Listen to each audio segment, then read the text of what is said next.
இயேசு வீட்டிற்கு வெளியே சென்று கடலோரத்தில் அமர்ந்தார். மக்கள் பெருந்திரளாய் அவரிடம் ஒன்று கூடி வந்தனர். ஆகவே அவர் படகில் ஏறி அமர்ந்தார். திரண்டிருந்த மக்கள் அனைவரும் கடற்கரையில் நின்று கொண்டிருந்தனர்.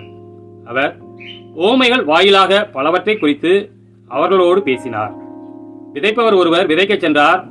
அவர் விதைக்கும் பொழுது சில விதைகள் வழியோரம் விழுந்தன.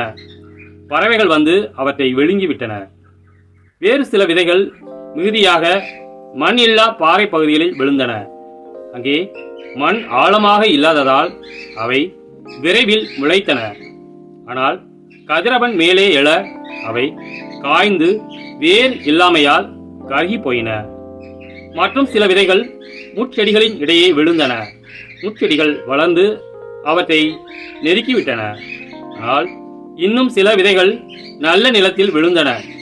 அவற்றுள் சில 100 மடங்காகவும், சில 60 மடங்காகவும், சில 30 மடங்காகவும் விளைச்சலை கொடுத்தன. கேட்கச் செவியுள்ளோர் கேட்கட்டும் என்றார். கிறிஸ்துவின் நற்செய்தி.